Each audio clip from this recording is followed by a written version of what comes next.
কারণ বাংলাদেশের হিউজ যে ইন্ডাস্ট্রি চলতো, যে ব্যবসা চলতো, সেটা ভারতের উপর ভরসা করেই চলতো। ইতিমধ্যে 770 মিলিয়ন মার্কিন ডলার, যা ইন্ডিয়ান রুপিসে যদি আমরা বলি তাহলে 6391 কোটি টাকা ক্ষতির সম্মুখীন বাংলাদেশ। এবার প্রশ্ন হচ্ছে কিভাবে বাংলাদেশ থেকে যে সমস্ত রপ্তানি দ্রব্য আসে ভারতে, বেশিরভাগ রেডিমেড গার্মেন্টসের, যেগুলো কিনা স্থলবন্দর দিয়ে 2 থেকে 3 দিনের সময় আসতো, সেটি 10 থেকে 18 দিন সময় লাগবে এখন জলবন্দর হয়ে আসতে হলে। কলকাতা বন্দর এবং একই সঙ্গে মুম্বাইয়ের নাভা সেবা বন্দর, এই দুই বন্দর দিয়ে আসতে গেলে ব্যয়বহুল যেমন তেমনি কিন্তু সময় সাপেক্ষ বিষয়।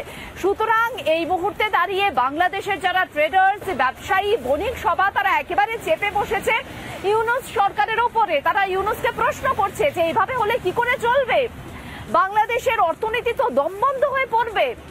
কারণ 2024-এর এপ্রিল থেকে 2025-এর ফেব্রুয়ারি পর্যন্ত বাংলাদেশের রপ্তানি ব্যবসা, ভারত থেকে ইনকাম হয়েছিল বাংলাদেশের 613 মিলিয়ন মার্কিন ডলার, যেটা বড় মাপের একটা অঙ্ক।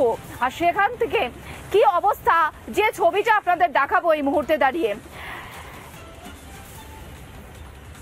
বণিক সভায় বারবার বৈঠক হচ্ছে, ইউনূস সরকারের উপর চাপ ব্যবসায়ীদের, রেডিমেড পোশাকে বিপুল ক্ষতি হচ্ছে। ছবিটা দেখুন, যে আমাদের পরিসংখ্যান তুলে ধরা হচ্ছে সেটা দেখুন, এবং তার সঙ্গে সঙ্গে আরো বেশ কিছু ইনফরমেশন আমি আপনাদের দিই, যেখানে কেন মনে করা হচ্ছে বাংলাদেশের এত ক্ষতি হবে। 530টি পোশাক কোম্পানির ক্ষতি হবে, ফুড কোম্পানিতে বিরাট ভরাডুবি হবে। এই যে প্রক্রিয়াজাত যে সমস্ত পণ্য রয়েছে, ফুড, পানীয়, রেডিমেড পোশাক 2 থেকে 3 দিনে খুব সহজে চলে আসতো ভারতে, এখন এত ঘুরপথে আসতে গেলে কোলাতে পারবে না, পোষাতে পারবে না তারা, ব্যবসা একেবারে বন্ধ হয়ে যাবে, চলে যাবে।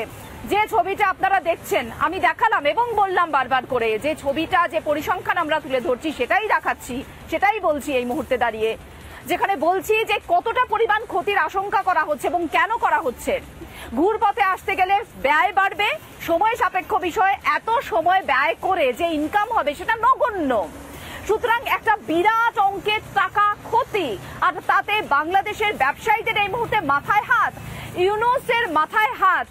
যে ছবিটা আমরা তুলে ধরলাম তার থেকে স্পষ্ট হচ্ছে যে বাংলাদেশ এই মুহূর্তে কতটা কুপকাত ভারতের এই পদক্ষেপে।